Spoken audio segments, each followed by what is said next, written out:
I've turned over various books written on the subject of education and patiently observed the conduct of parents and the management of schools, but what has been the result?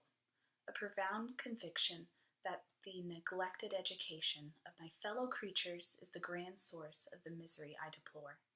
This is an excerpt taken from Mary Wollstonecraft's A Vindication of the Rights of Woman. My name is Jessica Davis, and I am going to be speaking to you today about Mary Wollstonecraft. I had not heard of her, honestly, until I received this assignment, but I am so glad that I am allowed the opportunity to learn more about her because I find her amazing. So Mary was born April 27th, 1759, in London to Elizabeth Dixon and Edward Wollstonecraft. She is the second of 7 children. And growing up, she saw her father verbally abuse her mother and treat her as a servant.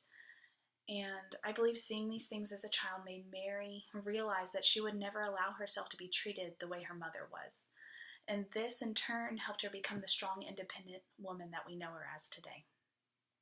At 19, she left home and took various jobs trying to provide for herself.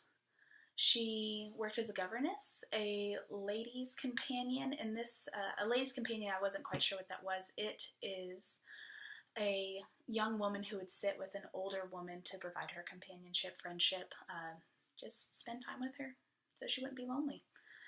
And Mary Wollstonecraft, even started a school with her sisters, which I find amazing. During her short life, she also became a philosopher and a published author, writing works such as Thoughts on the Education of Daughters, with reflections on female conduct in the more important duties of life, Vindications of the Rights of Man, Vindications of the Rights of Woman, Maria, or the Wrongs of Woman, along with many other articles in the Analytical Review, which I will discuss a little bit later.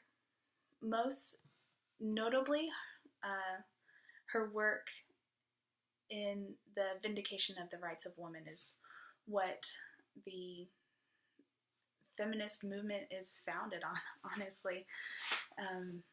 It's amazing that one book can inspire a movement like that. She argued that society's low expectations of women strip them of their independence, strength, and ability to reason.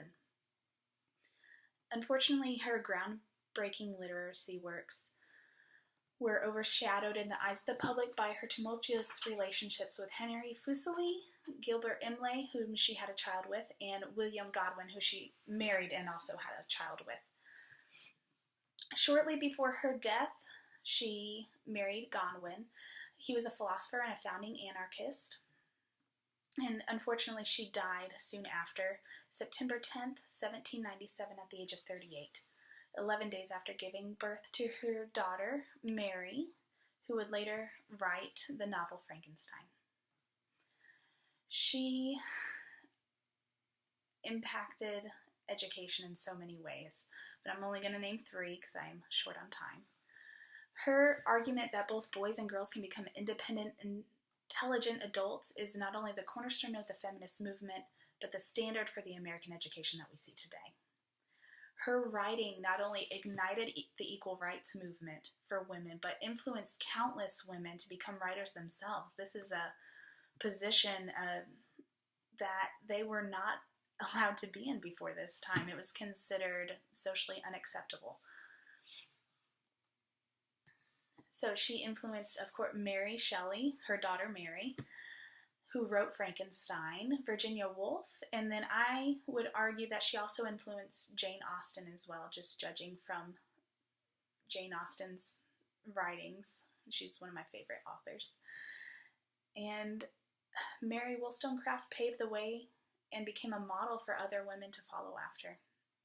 Her life exemplifies the European intellectual movement that was taking place at the time by showing us that science and logic should win over tradition and authority.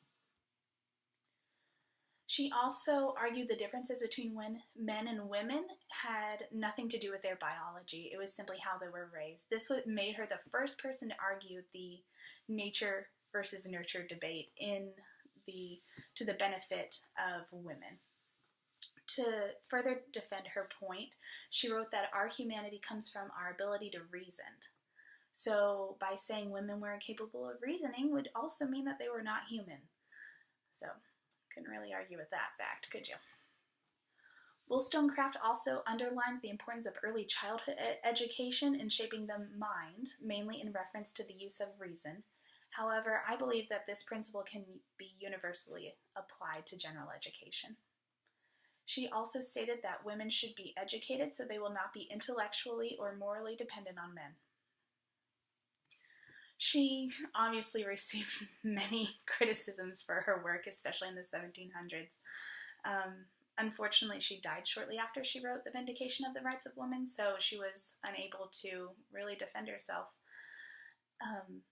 One more recent critic is Joyce Zonana.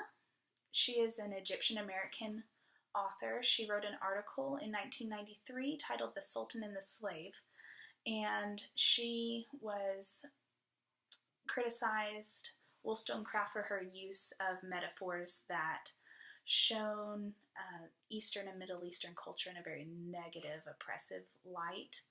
She also accused Wollstonecraft of only promoting the interest of the middle-class woman, which, looking objectively, I can definitely see that. Because that's the class she was a part of. It made sense that that's who she would want to fight for. But I believe that even though that she did have some shortcomings, Mary Wollstonecraft, in her writings and whoever she was representing at the time, this doesn't negate all of the positive and powerful arguments she had benefiting women's education and ultimately education in general, not just for women but for everyone. So I want to thank you so much for listening to my presentation and learning more about Mary Wollstonecraft. Thank you.